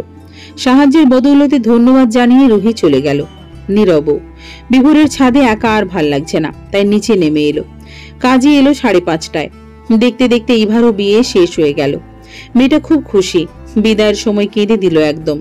রুহি এসে বলল, কাঁদছো কেন? তোমার শ্বশুর বাড়ি এখান থেকে 5 মিনিটের পথ। কাঁদবো না? তোদের ছেড়ে থাকতে হবে। না, কাঁদবে না, আমরা তো আছি, তোমাকে দেখে আসবো প্রতিদিন। আম্মুর খেয়াল রাখিস বোন। অবশ্যই, সেটা নিয়ে তোমাকে চিন্তা করতে হবে না, নিজের খেয়াল রাখিস। তুমিও। নাদিরা ইসলাম কাঁদছেন, বিভোরের মা, ইভা, এমনকি রুহিও কাঁদছে। কান্নাকাটির শব্দে বিরক্ত হয়ে গেল বিভোর। এখানে কান্নার কি আছে? মেয়েদের সবকিছুতে কান্না জিনিসটা না থাকলে যেন 16 করা পূর্ণ হয় না। এত এত মানুষের ভিড়ে একদম চ্যাপটা হয়ে যাচ্ছে ডাক্তারবাবু। ইভাকে বিদায় করে মেহমানরাও একে একে চলে গেল। কাল বাদে পরশু রিসেপশন। নাদিরা ইসলাম পই পই করে সবাইকে আসতে বলে দিলেন। নাসিমা চৌধুরী বোনের বাসায় কদিন কাটাবেন। মেয়েকে বিয়ে দিয়ে একেবারে একা হয়ে গেছেন নাদিরা। রুহি ছাড়া আর কেউ রইল না। অবশ্য রুহির বিয়ে হয়ে গেলে কিভাবে থাকবে সেটাও একটা চিন্তার বিষয়। বিভুর এতক্ষণে একটা ফাঁকা রুম পেল। ঘরে ঢুকে ঠাস করে দরজা বন্ধ করে বসে রইল মাথা চেপে। উত্তাপ ছড়িয়ে পড়েছে পুরো গায়ে, চোখ দুটো জ্বালা করছে। এর কারণ ওই নীরব ছেলেটা যাবার সময় রুহির সাথে কি সব মিষ্টি মিষ্টি কথা বলছিল। আবার ওর সেলফোনের নাম্বারও নিয়েছে। ওরা দুজন কি প্রেম করবে? ভাবতেই রাগে ফেটে পড়ল ওর শরীর। দরজায় টোকা পড়ছে। বিরক্ত হয়ে দরজা খুলল বিভোর। রুহি হাতে ট্রে নিয়ে দাঁড়িয়ে আছে। আপনার জন্য খাবার নিয়ে এলাম। আমি তো খাবার চাইনি, আপনার আম্মু পাঠিয়েছে। গম্ভীর মুখে প্রশ্ন করলো, তুমি নিয়ে এলে কেন? আপনার আম্মুর কথা ফেলতে পারিনি, ছেলে না খেয়ে আছে তাই পাঠিয়েছে। আমি খাবো না। সেটা আপনার ব্যাপার, পৌঁছে দেওয়ার দায়িত্ব ছিল আমার, দিয়ে গেলাম। তুমি খুব বড় হয়ে গেছো তাই না? সবসময় তো আর ছোট থাকা যায় না। সময় পরিস্থিতি বড় বানিয়ে দিতে বাধ্য করেছে। বিভোর চুপ করে রইল। মেয়েটা চটাং চটাং কথা বলতে শিখেছে। রুহি ট্রেটা টেবিলে রেখে পুরো ঘরটা ঝেড়ে মুছে দিল। জানালা খুলে দিল। ফরফর করে উত্তরে হাওয়া ঢুকে পড়ল ঘরে। বিভোর মুগ্ধ দৃষ্টিতে তাকিয়ে আছে। মেয়েটাকে অনেক মায়াবী লাগছে। রুহি, বলুন, তুমি কি আমাকে এড়িয়ে চলছো? জানি না বলেই রুহি বাইরে ঘর থেকে বেরিয়ে এলো। বিয়ে বাড়িতে অনেক কাজ, সবকিছু শেষ করলো নাদিরা ইসলাম, নাসিমা চৌধুরী আর রুহি। বাড়তি খাবারগুলো আত্মীয়দের বাসায় পাঠানোর ব্যবস্থা করলো। কাজ করতে করতে প্রায় 10টা বেজে গেল। রুহি গোসল করে বারান্দায় গিয়ে বসলো। শরীরটা বড্ড ক্লান্ত, রাতে খাবার খেতেও ইচ্ছে করেনি। এদিকে পুরো সন্ধ্যাটা বিভোর ঘুমিয়ে কাটিয়েছে। ফ্রেশ ঘুম থেকে উঠে ফ্রেশ হয়ে বারান্দায় এলেই দেখতে পায় বিপরীত দিকের বারান্দায় রুহি বসে আছে। বারবার চোখ মুছছে। কাঁদছে নাকি রুহি? কেন, কান্নার মতো কি হলো? বিভোর হঠাৎ করেই রুহিকে জোরে ডাক দিল। হকচকিয়ে উঠল রুহি। হে রক্তজবা, তুমি কি কাঁদছো? বিভোরের গলা শুনেই পায়ের রক্ত মাথায় চড়ল রুহির। শান্তিতে বসে কাঁদতেও দেবে না? ঘরে ঢুকে শব্দ করে বারান্দার দরজা লাগিয়ে দিল। বিভোর ব্যাকুল বনে গেল। প্রথম দেখায় বিভোরকে যেমন মনে হয়েছিল সে তেমন নয়। অদ্ভুত, মেয়েদের মন বোঝার ক্ষমতা কম। সবসময় হাসি খুশি থাকতে পছন্দ করে, নিজের জীবন নিয়ে সিরিয়াস নয়। সংক্ষেপে এটাই বিভোর। এর বেশি কিছু ভাবতে পারছে না রুহি। কিন্তু তাই বলে তো বিয়েটা ছেলে খেলা নয়। রুহি যখন মানতে পেরেছে তখন ওর মানতে সমস্যা কোথায়? একবার তো রুহির ইচ্ছের কথাটা জানতে চাইল না, নিজের দিকটাই দেখলো। তাহলে রুহি কেন কাঁদবে পাশার লোকটার জন্য? ফোন অন করতেই দেখলো মেসেঞ্জারে কেউ নক করছে, অপরিচিত আইডি। রুহি ভালো করে খেয়াল করতেই বুঝতে পারলো এটা ওই রাতুলের বন্ধু নীরব। রুহি রিপ্লাই করতেই সেকেন্ডের মাঝে নীরবের মেসেজ আসলো। হ্যালো রুহি। জি ভাইয়া, কি করো? কিছু না। আপনি? এই তো তোমার সাথে চ্যাট করছি। ও, আপনি আমার আইডি পেলেন কোথায়? রাতুলের কাছ থেকে জেনে নিয়েছি। রুহি কিছু লিখলো না। মানেটা কি? যে সে এর ওই আইডি চাইবে আর যে কেউ কাউকে জিজ্ঞেস না করে দিয়ে দেবে? মানে কমন সেন্সের অভাব আছে নাকি? এই নীরবটাকে যে কিভাবে সহ্য করছে তা শুধু রুহিই জানে। দেখতে অভদ্র নয়, কিন্তু হাবভাবে বোঝা যায় রুহির প্রতি ইন্টারেস্টেড। কিছু বলতেও পারে না রুহি। ইভা আর রাতুল দুজনেরই খুব ক্লোজ। নীরব খারাপ ব্যবহার করতে চেয়েও পারছে না। এমন সময় নীরব লিখল, তোমাকে আজকে খুব সুন্দর দেখাচ্ছিল। ব্যাস, পায়ের রক্ত মাথায় উঠে গেল রুহির। সাথে সাথে ফোন বন্ধ করে রেখে দিল। এই বিভোরটাকে দেখার পর থেকেই রুহি কেমন খিটখিটে মেজাজের হয়ে গিয়েছে। তার উপর আবার এই নীরব উল্লুক যুক্ত হয়েছে। ওদিকে ইস্তিয়াকের কি হলো কে জানে। সামনে পেলে এবার উচিত শিক্ষা দিয়েই ছাড়বে। একরাশ বিরক্তি নিয়ে ঘুমিয়ে পড়ল রুহি। সকালবেলা ডাইনিং টেবিলে ওই ডাক্তার শয়তানটার মুখোমুখি পড়তে হলো রুহির। কি সুন্দর আয়েশ করে কফি খাচ্ছে দেখো। মগের ভেতর চুবিয়ে মারতে ইচ্ছে হচ্ছে। নাদিরা ইসলাম রুহিকে খাবারের প্রতি উদাসীন দেখে বললেন, তুই খাচ্ছিস না কেন? খাই। নাদিরা ইসলাম ধমক দিয়ে বললেন, দিন দিন কি হাল করেছিস চেহারার? খাচ্ছি তো। এদিক ওদিক তাকিয়ে কি দেখছিস? খাবারের প্রতি মনোযোগ নেই তোর? তা না, আসলে পেট ভরে গিয়েছে। নাদিরা আকাশ থেকে পড়ে যাওয়ার মতো ভঙ্গি করে বলল, কি বলছিস রুহি? 2 চামচ খেয়ে তোর পেট ভরেছে? আমাকে বোকা ভাবিস তুই? এখনই খা, পুরো সবজিটা শেষ কর, না হলে তোর কি হাল করি দেখিস। নাসিমা চৌধুরীও খাওয়ার জন্য রুহিকে জোরাজোরি করলো। বাধ্য হয়ে খাচ্ছে রুহি, মুখে অসহায় ভঙ্গি, দৃষ্টি এড়ালো না বিভোরের। বাবর খান পরোটা ছিঁড়ে মুখে দিতে দিতে রুহিকে বললেন, জানো মা, খাবার হলো দুনিয়ার সবকিছু, খেলে লাভ না খেলে লস, যত পারো খেয়েও মোটা তাজা হও। বিভুর বাবার এসব কথায় প্রচন্ড বিরক্ত হয়, বলল, খাবার পরিমিত খেতে হয়, বুঝলে আব্বু? অবশ্য তোমাকে বলে লাভ কি, দিনে এক হাঁড়ি মিষ্টি আর কষা মাংস ছাড়া তোমার পেট তো চলেই না। খোটা খেয়ে বাবর চৌধুরী রেগে গেলেন, বললেন, তোর সংসারে আমি হয়েছি নাকি তুই আমার সংসারে রে? বাপের সাথে কিভাবে কথা বলতে হয় সেটাই জানিস না, আবার ডাক্তারগিরি ফলাতে আসছিস। বেয়াদব, এক থাপ্পড়ে তোর দাঁত ফেলিয়ে গরুর খাদ্য বানাবো, অসভ্য। বিভু রুহির দিকে তাকিয়ে দেখলো মিটিমিটি হাসছে। মান সম্মানের 14টা বাজাতে এক্সপার্ট বাবর চৌধুরী। জোর গলায় বলল, পরিশেষে এই ডাক্তারের কাছেই তো আসতে হয়, পেট ব্যথা, হাই প্রেশার সব নিয়েই তো আসো। জানি জানি, গরু ডাক্তারও তোর থেকে ভালো চিকিৎসা করতে পারে, ইডিয়েট। তোর মতো চামচিকা আমার পুত্র আমি ভাবতেও পারি না। কই, বউ বাচ্চা নিয়ে সংসার করবি, আমরা নাতিপুতির সাথে খেলবো তা না, গরুগিরি ফলাতে আসে। মুখ চোখ লাল হয়ে গেল বিভোরের। নাদিরা নাসিমা অট্ট হাসিতে ফেটে পড়েছেন। রুহিও মুখ টিপে হাসছে। রাগ করে হাত ধুয়ে উঠে পড়ল বিভোর। পেটে খিদে নিয়েই হসপিটালে রওনা হলো। নাসিমা চৌধুরী অনেক করে বোঝালেন, ডাকলেন, তাও খেলো না। সবার মুখ কালো হয়ে গেল। বাবর চৌধুরী বললেন, যেতে দাও, খাবার না খেয়ে থাকতে পারে নাকি, ঠিকই আসবে। দুপুরবেলা বিভোর এলো না। নাসিমা ফোন করে আসতে বললেন, কিন্তু ও সাপ জানিয়ে দিল বাবার অপমান ওর গায়ে লেগেছে। এভাবে একটা মেয়ের সামনে বাবা কেন ওরকম হাস্যরাত্মক কথা বলল? একজন ডাক্তারও ন্যূনতম সম্মান দিয়েও ছেলের সাথে কথা বলে না, সারাক্ষণ বিয়ে কর বলে মাথা খারাপ করে দিচ্ছে। অনেক জোরাজুরি সত্ত্বেও বিভোর নাদিয়ার বাসায় ফিরল না। এদিকে ছেলে না খেয়ে আছে, সেটাও হজম করতে পারছেন না নাসিমা চৌধুরী। স্বামীর সঙ্গে ঝগড়া করে ক্লান্ত হয়ে গেলেন। নাদিরা গোড়া মুখে বললেন, ছেলেটা কি সারাদিন না খেয়ে থাকবে? সকালে তো কিছুই খায়নি, সেটাই বুড়োকে কে বোঝাবে? সারাদিন ছেলেটার পিছু লেগে থাকে। রাগে ফুঁসতে ফুঁসতে বললেন নাসিমা। বাবর চৌধুরী আরাম করে টিভি দেখছেন। গালে হাত দিয়ে এমন ভঙ্গিতে বসেছেন যেন এই নিউজটা না দেখলে পৃথিবীতে বেঁচে থাকাই বৃথা। নাসিমা চৌধুরী হাত থেকে রিমোট নিয়ে টিভি বন্ধ করে বললেন, খাবার দিচ্ছি, দিয়ে আসো বিভোরকে। আমি? তাহলে আর কে? No never. তাহলে কি ছেলে না খেয়ে থাকবে? থাকুক, একবেলা না খেলে কিছু হবে না। তুমি কিন্তু বেশি কথা বলছো। দেখো, গিয়ে হসপিটালে লাঞ্চ খেয়ে নিয়েছে। আমার ছেলে বাইরের খাবার খায় না। তাই নাকি? জানতাম না তো। এখন তো জানলে। সো যাও। দেখো, আমার হাঁটুর ব্যথা বেড়েছে, কোথাও যেতে পারবো না। সব না যাওয়ার মতলব? তাহলে তুমি যাও, মা হিসেবে এটা তোমার দায়িত্ব। বাবাদের বুঝি কোনো দায়িত্ব নেই? আছে, ছেলেকে 4 বেলা থাপড়ানো। তুমি কি পাগল? মাথা কি পুরোই গেছে? আমার মাথা ঠিক আছে, তাহলে উল্টোপাল্টা কথা বলছো কেন? তোমার ছেলেকে আগে বলো বিয়ে করবে কিনা, নয়তো এরকমই করব। তোমার হাবভাব দেখে মনে হচ্ছে তুমি নিজেই বিয়ে করতে চাচ্ছ।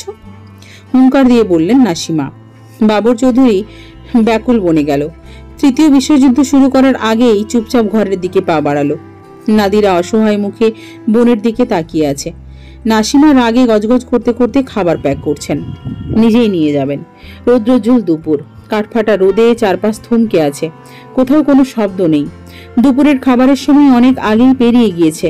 হসপিটালে 2টি ওটি শেষ করে ক্লান্ত অবসন্ন দেহ নিয়ে চেম্বারে গিয়ে বসল বিভোর। হাত মুখ ধুয়ে ফ্রেশ হয়ে গ্লাসের পানিটা ঢকঢক করে খেলো। করিডোর থেকে ভেসে আসছে ফিনাইলের গন্ধ। গা গুলিয়ে বমি এসে গেল বিভোরের। বমি করার পর একটু শান্তি লাগছে। এসির টেম্পারেচার কমিয়ে হাতের কাজগুলো শেষ করলো। খিদে পেটে ইঁদুর দৌড়াদৌড়ি শুরু করে দিয়েছে। বাইরের খাবার খাওয়া দাওয়া বাদ দিয়েছি অনেক আগেই। আর সকালের কথা মনে হতেই বাসায় যাওয়ার ইচ্ছেটা মরে গেল। নিজের ছেলেকে এভাবে অপমান মানতে পারছে না বিভোর। তাও কেউ সামনে না থাকলে কথা ছিল। ওই রুহির সামনে যেভাবে বলল, বিভোরের নাক কাটা গিয়েছে। বিদেশ থেকে ডিগ্রি নিয়ে আসা ডাক্তারকে তার বাবা গরুর সাথে তুলনা করছে। এর চেয়ে হাস্যকর আর কি হতে পারে? মোবাইল অন করে দেখলো ইভার মেসেজ। ওর বিয়ের কিছু ছবি পাঠিয়েছে।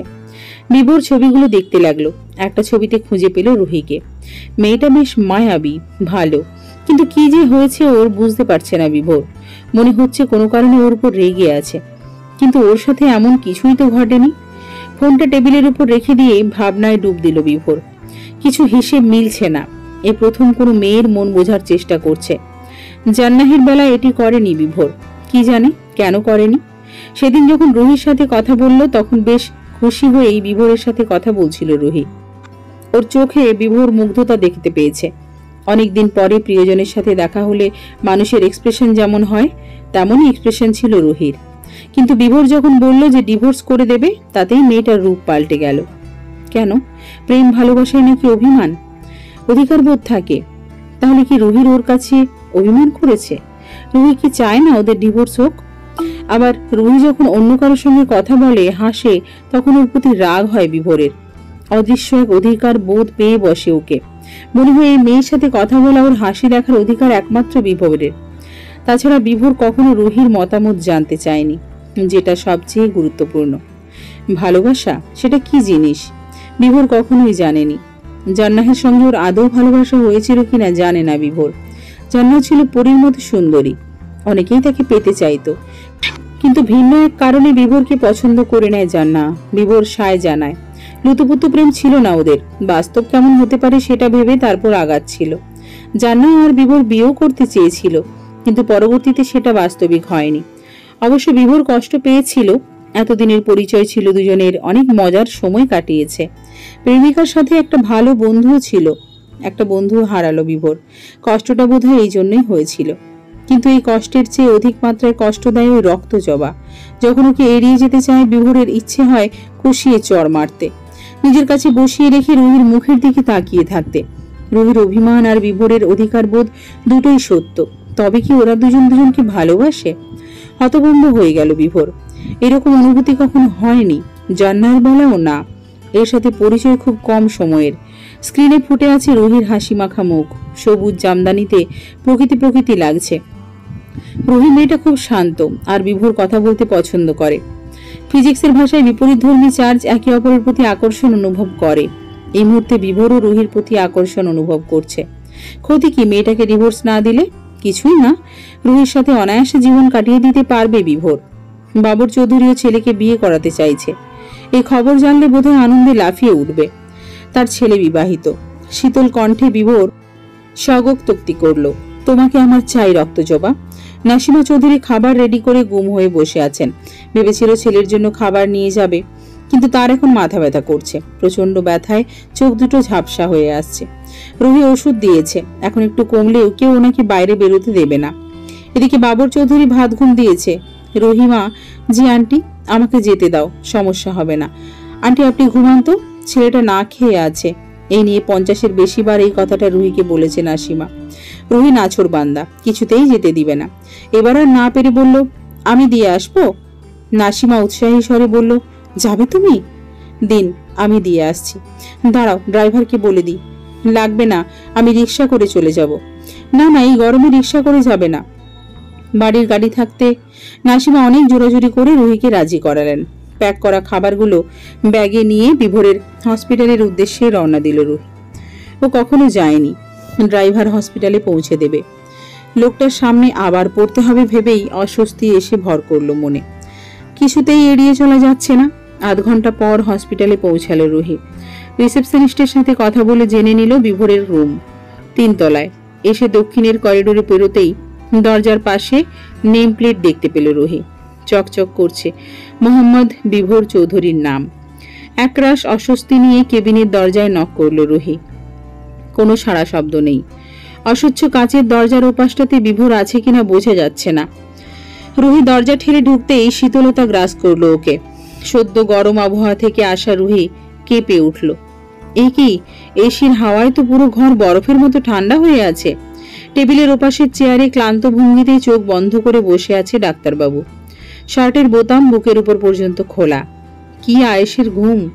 রুহি কি করবে বুঝে উঠতে পারল না। খাবারগুলো টেবিলের উপর রেখে আস্তে করে বিভোরকে ডাকলো। লোকটা নড়ছেও না। এই যে শুনছেন?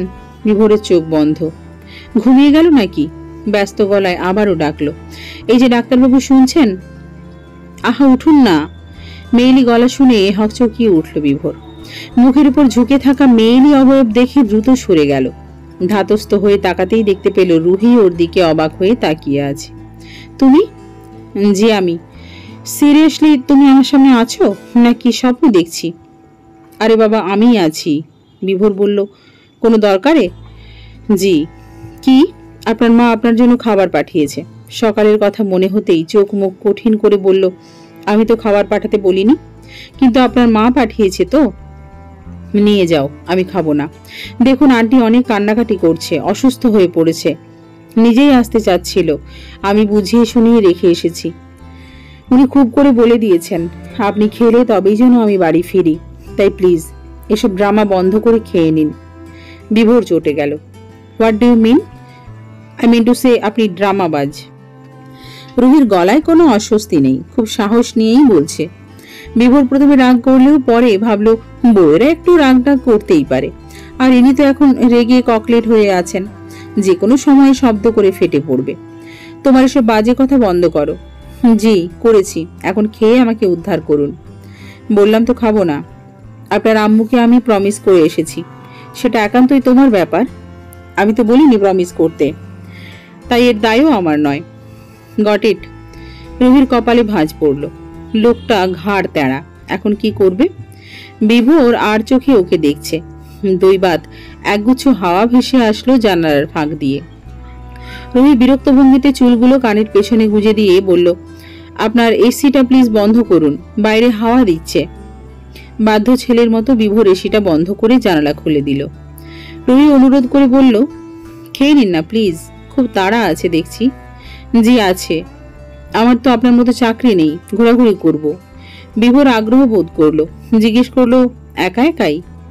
আমি কি সঙ্গে যেতে পারি? না, আমি আমার ফ্রেন্ডদের নিয়ে যাব। কেমন ফ্রেন্ড? আপনার সঙ্গে শেয়ার করার ইচ্ছে নেই, তাই চুপ থাকুন আর খেয়ে নিন। বিভোর রেগে গেল, মেয়েটার ইগনোর আর নিতে পারছে না, এর জন্য ওকে শাস্তি পেতে হবে। বিভোর মনে মনে ফোন দিয়ে আটলো, গম্ভীর স্বরে বলে উঠল, আমি খাবো, একটা শর্ত আছে। রুহি অবাক হয়ে বলল, কি? আগে বলো রাজি, আগে শুনি, তারপর ভাববো। আমাকে খাইয়ে দিতে হবে। রুহি আকাশ থেকে পড়ল, মানে কি এসবের? ও কেন এত বড় দামড়া ছেলেকে খাইয়ে দেবে? বুড়ো বয়সে ভীমরতি ধরেছে, রুহিকে একা পেয়ে এখন নাটক শুরু করেছে। আজব, দেখো শয়তানটা আবার মিটমিটিয়ে হাসছে। বিভোরের বাবা ঠিকই বলে, চাপকিয়ে ডাক্তারের পিঠে ছাল তুলে দেওয়া উচিত। বিভোর ঠোঁটের কোণে শয়তানি হাসি বুলিয়ে বলল, সম্পূর্ণ ব্যাপারটা তোমার উপর নির্ভর করছে। তুমি যদি খাইয়ে দিতে চাও ভালো, রাজি না থাকলে আম্মুকে গিয়ে বলে দেবে আমি খাইনি, সঙ্গে এটাও বলবে যে তোমার কারণে আমি খালি পেটে আছি, তুমি আমাকে খাইয়ে দিতে রাজি হওনি, তাই আমি খাইনি। ওকে, দেখুন এসব কিন্তু ঠিক নয়। বিভোর অবাক হওয়ার ভান করে বলল, কি সব? রুহি রাগী স্বরে বলল, এই যে আপনি আমাকে ব্ল্যাকমেল করছেন। লাইক সিরিয়াসলি আমি তোমাকে ব্ল্যাকমেল করছি রক্তজবা? কিভাবে এটা বলতে পারছো তুমি? আপনি জোর করে আমাকে খাইয়ে দিতে বলছেন? মোটেও না, আমি তো অপশন দিয়েছি তোমাকে, তোমার যেটা খুশি করো। আমি কিছুই করব না। বিভোর চেয়ার ছেড়ে উঠে দাঁড়াতে দাঁড়াতে বলল, ওকে তুমি এখন যাও, আমাকে এখন পুরো হসপিটালে চক্কর দিতে হবে, মেডিকেলে যেতে হবে। বাই চান্স আমি যদি মাথা ঘুরে পড়ে যাই, তার দায় একমাত্র তোমার। রুহি প্যাঁচার মতো মুখ করে দাঁড়িয়ে রইল। জানালার ধারে বসে আছে কুচকুচে কালো রঙের একটা কোকিল, মাঝে মধ্যে শব্দ করে ডেকে উঠছে, গলার স্বর ভারী মিষ্টি। কালো কোকিলটা ড্যাব ড্যাব করে বরবউয়ের কাণ্ড কারখানা দেখায় ব্যস্ত, যেন বোঝার চেষ্টা করছে কি হচ্ছে এখানে। বিভোর রুহির মুখ দেখে বুঝতে পারছে মেয়েটা ভারী বিপদে পড়েছে। ভেতরে ভেতরে হেসে খুন হয়ে যাচ্ছে ও, কিন্তু চেহারায় কাঠিন্য বজায় রেখে বলল, যাচ্ছি আমি, দাঁড়ান। পিছন থেকে ডেকে উঠল রুহি। ওর দিকে না তাকিয়েই বিভোরের মুখে হাসি এসে গেল। খুব কষ্টে সেটাকে গোপন করে গম্ভীর ভাব নিয়ে রুহির দিকে তাকিয়ে বলল, কি? আপনি বসুন, আমি খাইয়ে দিচ্ছি। মেয়েটাকে আচ্ছা মতো জব্দ করা গিয়েছে। কি ইগো দেখাচ্ছিল বিভোরের সাথে, সব ল্যাঠা চুকে বুকে গেল এক নিমেষেই। এত সুন্দর মায়াবী অসাধারণ মনের অধিকারিণীকে নিজের বউ ভাবতে সত্যিই ভালো লাগছে বিভোরের। খাবার খাওয়ার সময় রুহির অস্বস্তি খুব করে টের পাচ্ছিল বিভোর, ওর দিকে তাকাচ্ছিলই না। সুযোগ বুঝে হঠাৎ করে রুহির আঙুলে কামড় দিয়ে বসলো বিভোর। ব্যথায় কোঁকিয়ে উঠল রুহি, আর্তনাদ করে বলল, এটাই আপনি কি করলেন? ডাক্তাররা খুব স্পাইসি হয় তো, তাই একটু একটু কামড় দিয়ে ফেলে মাঝে মাঝে। আপনি কি কুকুর? No never. নিজেকে কি মনে করেন আপনি? সবাই আপনার কথা মতোই চলবে? অসহ্য, চলতেই হবে। কেউ আমার মন মতো না চললে তাকে কামড়িয়ে খেয়ে ফেলবো, এটা আপনার ব্যাড হ্যাবিট। বিভোর ভুরুকুটি করে বলল জোর গলায়, কথা না বলে খাইয়ে দাও তো, বলা যায় না কখন আবার মাথা ঘুরে পড়ে যাই। রুহি এক লোকমা পোলাও মুখে তুলে দিল। ইচ্ছে করে বিভোর রুহির আঙুলে ঠোঁট ছোঁয়ালো। দ্রুত হাত সরিয়ে নিল রুহি। ডাক্তার শয়তান তা আজ এরকম করছে কেন? আজব। খেতে খেতেই বিভোর বলল, আজকের খাবারটা দারুণ সুস্বাদু, অবশ্য তোমার হাতে খাচ্ছি বলেই বোধহয় বেশি স্বাদ লাগছে। এক কাহ করো, এখন থেকে তুমি আমাকে খাইয়ে দেবে, ওকে? দাঁত কিরমির করে রুহি বলল, কখনোই না। বিভোর আর কিছু বলল না। প্রথম দিন ছিল তাই ডোজটা কম দিয়েছে, পরবর্তীতে বাড়ানো যাবে। রুহি রাগে ফুঁসছে। মেয়েটা চিরকালই নিরীহ প্রকৃতির। নিরীহ মেয়েরা রাগলে খুব কিউট লাগে দেখতে। এই যেমন রুহির গালগুলো জবা ফুলের ন্যায় লাল হয়ে আছে। বিভোরের ইচ্ছে করছে গাল দুটো টেনে দিতে। রুহিকে নিয়ে একসাথে বাড়ি ফিরল বিভোর। কোথাও যেতে দিল না, ব্ল্যাকমেল করছে এক প্রকার। লোকটা নতুন নতুন রূপ দেখে রুহির অবাক হওয়া ছাড়া আর কোনো কিছুই করার থাকলো না। কাউকে কিছু বলতেও পারলো না। আর কি বা বলতো? রাতের খাবার শেষে সবাই যখন টিভিতে মগ্ন ছিল, তখন পাশাপাশি সোফায় বসে থাকা বিভোর রুহির হাত চেপে ধরে বসে রইল। সারা শরীর কেঁপে উঠল রুহির। এটা রেশ না কাটতেই বিভোর রুহির কানে কানে ফিসফিসিয়ে বলল, আজ রাতেই আমরা এক ঘরে ঘুমোবো, কেমন? বিভোরের কথা শুনে বিষম খেল রুহি। এই ডাক্তার নির্ঘাত পাগল হয়ে গিয়েছে। সবার সামনে এসব কি বলছে? রুহি নিচু গলায় বলল, এসব কি বলছেন আপনি? ঠিকই তো বলছি। দেখুন, আপনার সাথে ফাজলামি করার মুড আমার নেই। আমি তো সত্যিই বলছি। আপনার এসব কথা গার্লফ্রেন্ডকে বলতে পারেন, উনি নিশ্চয়ই খুব খুশি হবে। তুমি হওনি? আমি হব কেন? আমার মতো ছেলে তোমার সাথে থাকতে চেয়েছে, এটা তো অনেক খুশির কথা, তাই না? মোটেও না। তুমি তো আরো বেশি খুশি হয়েছে, তাই না? আমাকে মগা মনে হয় আপনার? মগা? সেটা কি? আমার হাত ছাড়ুন। নেভার। আমি কিন্তু রেগে যাচ্ছি। So what? আমি আজ তোমার সাথেই ঘুমাবো। আমার সাথে কেন ঘুমাবেন? বাসায় কি ঘর কম পড়েছে? জানি না। বিভোরের কথাবার্তায় বিরক্ত হচ্ছে রুহি। সবার মনোযোগ টিভির দিকে। রুহির ঘুম পাচ্ছে, তাই উঠে চলে আসতে গেলেই টের পেল ওর হাত এখনো চেপে ধরে রেখেছে বুড়ো ডাক্তার। হাত ছাড়ুন। কোথায় যাচ্ছ? আপনাকে বলতে ইচ্ছুক নই। রুহি ঝটকা দিয়ে বিভোরের হাত ছেড়ে দ্রুত ঘরে এসে দরজা বন্ধ করে দিল। পেয়েছে কি লোকটা? রুহিকে সস্তার প্রেমিকা মনে হয়? কিভাবে বলতে পারে এক ঘরে ঘুমোবে? যদি বউ হিসেবে মানত তাহলে কথা ছিল। জোর করে আজ ওর হাত খেয়েছে, এখন আবার উল্টোপাল্টা কথা বলছে। কি ভয়ঙ্কর কথা! এক ঘরে নাকি ঘুমাবে? ভাবতেই ঘাম ছুটে গেল রুহির। অসহ্য। ওদিকে বিভোর হাসতে হাসতে খুন। মেয়েটাকে চমকে দিয়ে ওর ভালো লাগছে। ঘরে এসে শুয়ে পড়ল। নাদিরের বাসায় থাকায় রুহিকে কাছে পাচ্ছে, কিন্তু কদিন পরে বাসায় চলে গেলে তো আর দেখতে পারবে না। কি করবে বিভোর? মনটা বড্ড খারাপ হয়ে গেল। সারা রাত ছটফট করতে করতে ভোরবেলা চোখ লেগে এলো বিভোরের। আজ ইভার রিসেপশন। বেলা গড়াতেই গেস্টরা বাসায় আসতে শুরু করলো। এখান থেকে সবাই একসাথে ইভার শ্বশুর বাড়ি যাবে। নাদিরা বাসার দারোয়ানকে লিস্ট ধরিয়ে বাজার করতে পাঠালেন। দই, মিষ্টি আর বাদবাকি সবকিছু। মেয়ের শ্বশুর বাড়ি যাবে, এটুকু তো নিয়েই যেতে হবে। বিভোরকেও সাথে পাঠালেন জোর করে। যেতেই চাচ্ছিল না। জোরাজুরি করায় বাজারের ব্যাগ হাতে দারোয়ানের পিছু গেল। দুপুর ৩টে। আজ সূর্য এতটাও তপ্ত নয়। মেঘ করেছে আকাশে, বাতাসও ঠান্ডা। মেহমানরা যারা যাবে সবাই রেস্ট নিচ্ছে ভেতরের আর উপরের রুমগুলোতে। তারপর রেডি হতে হবে। সব কাজ সামলে রুহি গিয়েছি গোসল করতে। নাসিমা, নাদিরা সব গোছগাছ করে চা গল্প করছে। সোফায় বসে আছে বিভোরের বাবা। বাবর চৌধুরীর এক হাতে পত্রিকা, অন্য হাতে চায়ের কাপ। আয়েশ করে চা খাচ্ছে। এমন সময় ৩টা বাজারের ব্যাগ হাতে ঢুকলো বিভোর। যাচ্ছে তাই অবস্থা। পুত্রকে হাতে পায়ে কাদা মাখানো অবস্থায় দেখে হাত থেকে চামচ পড়ে গেল বাবর চৌধুরীর। পেট ফেটে হাসি আসছে। হু হা করে হেসে উঠলেন তিনি। বললেন, গরুর ডাক্তারের এই কি অবস্থা হয়েছে রে? ও ডাক্তারের মা, দেখে যাও তোমার ইডিয়েট পুত্রের কাণ্ড। বিভোরের মাথা গরম হয়ে গেল। একে তো পুরো শরীরে জাঙ্ক, আবার গা জ্বালানো কথা। নাসিমা স্বামীর হাঁক ডাক শুনে দ্রুত এলেন। বিভোরকে এই অবস্থায় দেখে আহত গলায় বললেন, এই কি অবস্থা হয়েছে তোর? নাদিরা জিজ্ঞেস করলেন, কোথাও পড়ে টড়ে গেছিলি নাকি? বিভোর দরজায় দাঁড়িয়ে রাগী কণ্ঠে বলল, রাস্তায় খাদ ছিল। বাজার থেকে আসার পথে হঠাৎ একটা গাড়ি সেই খাদের উপর দিয়ে চলে যায়। সব এসে আমার গায়ে পড়ে। ছি! বাবর চৌধুরী পুত্রের অসহায় অবস্থার পূর্ণ সুযোগ নিলেন। বললেন, বাবার সাথে বেয়াদবি করলে কি হয় বুঝতে পেরেছিস? রিভেঞ্জ অব নেচার বলে একটা কথা আছে, ভুলে যাস না। বিভোর মাকে বলল, আমাকে ফ্রেশ হয়ে আসতে দাও। যা বাবা। বিভোর দ্রুত নিজের ঘরে গেল। ওখানে গিয়ে ওর চোখ ছানা বড়া হয়ে গেল। মেহমানদের কয়েকজন বসে গল্প করছে। এই অবস্থায় ওদের সামনে যাওয়া মানে নিজেকে হাসির পাত্র করা। বিরক্ত হয়ে বিভোর অন্যান্য আশ্রমগুলো পর্যবেক্ষণ করে এলো। একটাতে কেউ গোসল করছে, অন্যটাতে বুয়া কাপড় ধুচ্ছে। এতক্ষণ ময়লা আর জীবাণুযুক্ত কাপড় গায়ে দিয়ে রেখে বিভোরের গা গুলিয়ে উঠল। এই বিষয়গুলোতে ও বড্ড সেন্সিটিভ। মনে হচ্ছে এক্ষুনি গোসল না করলে দম বন্ধ হয়ে মারা যাবে। বিভোর দ্রুত নিচে নেমে এলো। নাসিমাকে এই ঘটনা জানালো, কিন্তু কোথাও কোনো ওয়াশরুম ফাঁকা পাওয়া গেল না। হঠাৎ বিভোরের মনে হলো রুহির ওয়াশরুম খালি পাওয়া গেলেও যেতে পারে। মাকে জানিয়ে বাধ্য হয়ে বিভোরকে রুহির ওয়াশরুমে যেতে হলো, কারণ ওর ঘরের ওয়াশরুমটাই ফাঁকা ছিল। রুহি সদ্য গোসল সেরে রেডি হচ্ছিল। তখনই কর্দমাক্ত বিভোর এসে বলল, তোমার ওয়াশরুম ফাঁকা আছে? রুহি বড় বড় চোখ করে বলল, আপনার এই অবস্থা কেন? অ্যাক্সিডেন্ট? জি, ফাঁকা আছে। আর কোনো কথা না বলে বিভোর তাড়াহুড়ো করে ওয়াশরুমে ঢুকলো। রুহির হাসি পেল, কিন্তু হাসাহাসি বন্ধ করে সাজগোজে মন দিল। লাল রঙের সালোয়ার কামিজে খুব সুন্দর দেখাচ্ছিল। চুলগুলো ছেড়ে দিল পিঠের উপর। হালকা মেকআপ করলো। পার্স গোছাতে যাবে, তখনই বাথরুমের দরজায় ঝিম ঝিম শব্দ হতে লাগলো। রুহি চমকে উঠল। কোথা থেকে শব্দ হচ্ছে দেখার জন্য বাইরে গেল, কিন্তু ঘরের ভেতর থেকে আওয়াজ আসছে। শব্দের উৎস খুঁজতে গিয়ে মাথায় এলো উল্লুক ডাক্তার ওর ওয়াশরুমে। এই লোকটা এরকম করছে কেন?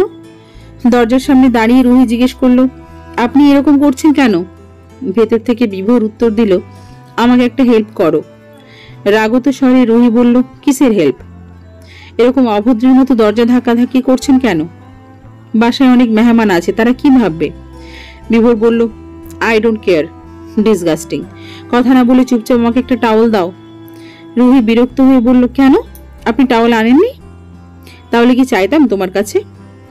টাওয়াল লাগবে না, কাপড় পরে বেরিয়ে আসুন। আরে বাবা, আমি কিছুই আনিনি। তুমি কি চাচ্ছ আমি এমনি বেরিয়ে আসি? ওকে ওকে, ডোন্ট মাইন্ড। রুহি বিভোরের অসংলগ্ন কথাবার্তায় হতভম্ব হয়ে গেল। কি সব বলছে? না না, দিচ্ছি আমি। কিন্তু আপনি তো অন্যের জিনিস ইউজ করেন না। কে বলেছে? আপনার আম্মু। করি না, কিন্তু তোমারটা করতে তো অসুবিধে নেই। আফটার অল আমার বউ হও তুমি। আমার জিনিস তোমার, আবার তোমার সবকিছু আমার। রুহি স্তব্ধ হয়ে গেল। বউ? বিভোরের বউ? বাথরুম থেকে বিভোর রুহিকে তাড়া দিল। রুহি দ্রুত বারান্দায় গেল তোয়ালে আনতে। ওদিকে রুহিকে চমকে দিয়ে ভেতরে হেসে কুটি কুটি হচ্ছে ডাক্তার। আচ্ছা, মেয়েটাকে আরেকটু চমকে দিলে কি হয়? না থাক, সবাই তাড়া দিচ্ছে, তাড়াতাড়ি বেরোতে হবে। দরজার অল্প একটু ফাঁক দিয়ে রুহি বিভোরের হাতে টাওয়াল দিল। মনে মনে হাজারটা গালি দিল রুহি। ভাবখানা এমন যে রুহি ওর কলিজার বউ। 2 মিনিট ওয়াশরুম থেকে বেরিয়েই রুহির সামনে পড়ল বিভোর। তোয়ালে পরিহিত বিভোরকে দেখে লজ্জায় লাল হয়ে গেল। মাথা নিচু করে অন্যদিকে সরে গেল। বিভোর আচমকা হুট করে রুহির হাত টেনে ধরল। এক টান দিয়ে বুকের সাথে মিশিয়ে নিল, তারপর হুট করেই চুমু খেয়ে বসলো ওর গালে। কাঠ হয়ে গেল রুহি। এটা কি করলো বিভোর? সত্যি এটা ডাক্তারবাবু? সুন্দরী মেয়ে দেখে কি নিজেকে কন্ট্রোল করতে পারেনি? রুহি তো চায় বিভোর ভালোবেসে ওকে নিজের জীবন সঙ্গী করুক, ওর মন বুঝতে পারুক। এরকম তো ভাবেনি বিভোরকে। সুযোগের সদ্ব্যবহার করছে। কান্না চলে এলো রুহির। ও কারো ভালোবাসারই যোগ্য নয়। সবাই শুধু ওকে নিজের কাজে ব্যবহার করে। তবে ইভান আদিরা বাদে ওরা রুহিকে কতটা আপন ভাবে সেটা ওরা নিজেরাই জানে না। এই মানুষগুলো না থাকলে রুহির অস্তিত্বই হয়তো থাকতো না। ওকে ছেড়ে দিয়ে হাসতে হাসতে রুম থেকে বেরিয়ে এলো বিভোর। আচ্ছা মতো চমকিয়েছে রক্তজবা। লাল টুকটুকে জামাতে সদ্য ভোরের আলোতে ফুটে ওঠা জবা ফুলের মতোই লাগছিল মেয়েটাকে। লজ্জায় মিশে যাচ্ছিল বিভোরকে দেখে। রুহিকে ওরকম টমেটোর মতো লজ্জায় লাল হতে দেখে বিভোর নিজেকে আটকাতেই পারেনি। গল্পের পরবর্তী অংশ শোনার জন্য অবশ্যই পরের ভিডিওর জন্য অপেক্ষা করুন। সবাই খুব ভালো থাকবেন, সুস্থ থাকবেন। নমস্কার।